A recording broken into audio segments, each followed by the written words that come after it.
What's a good word, everyone? It's your boy DKB here. I just want to say thanks for all the support. The channel's been steadily growing, and the number you see below, you can drop a text, shoot a voicemail, any ideas, topics, collabs, etc. you guys want to see. I'll include them in future videos and live streams, and I'll catch you again. Be easy. What's a good word, Jets fans? It's your boy DKB here. And just a few short weeks ago, it feels like we were seeing reports from The Athletic and Rich Cimini and the likes that Morgan Moses wouldn't be one of the many free agents to return for the New York Jets. But since a couple of days ago, getting a clean bill of health and seeing that he's passed a physical, it seems like, we're willing to work with him a little bit more to get him back in the building, which makes me think maybe those previous reports were based on the fact that Morgan Moses may not have been healthy and maybe there was some cause for concern there. But I think this definitely needs to be something that we pursue.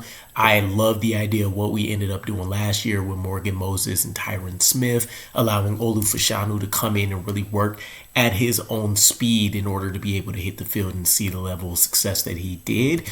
And with Morgan Moses really playing a lot of last year through significant injury, we still got 14 games out of him. He still was on a reasonable deal.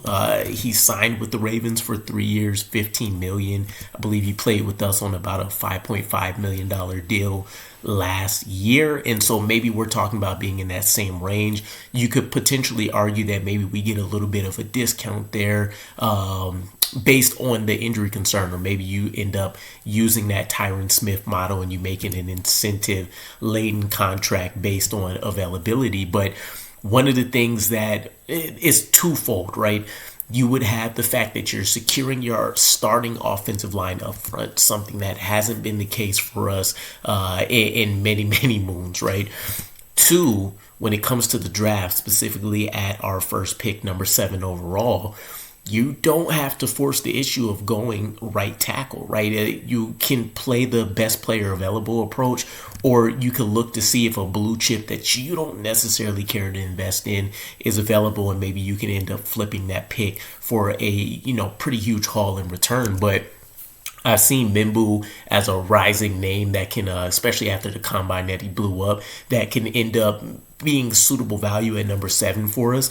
And this, in my mind, would be the same play just on the right side of the line that we did with Olu Fashanu.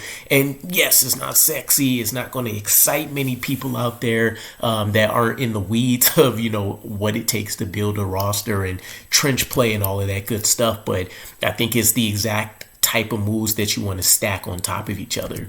Morgan Moses ideally would be the default starter going into the entire offseason, and unless Mimbu is just clearly, or insert any other tackle that we may decide to go with, but if they're clearly better than Morgan Moses, I'm all for it, right? If anything, I would say that's the best case scenario, because it means that you definitely ended up hitting Morgan Moses.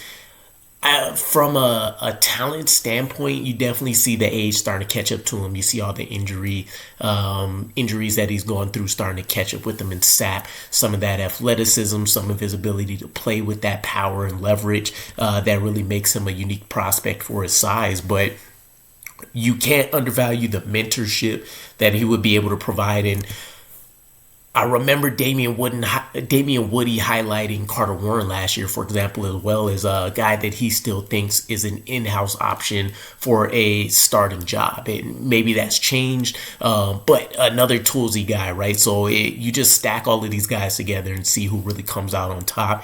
And then you have Morgan Moses that generally has been around winning programs and generally just understands what it takes to succeed in the trenches, making sure guys stay wired the correct way. This would just be a home run early free agent signing for us to take care of. So with the health already being clear, I don't think there's going to be too many other question marks that people really have around bringing him back, as long as the contract numbers are sound and reasonable. But let me know what you guys think. Morgan Moses potentially returning here ahead of free agency, and I'll catch you guys again. Peace.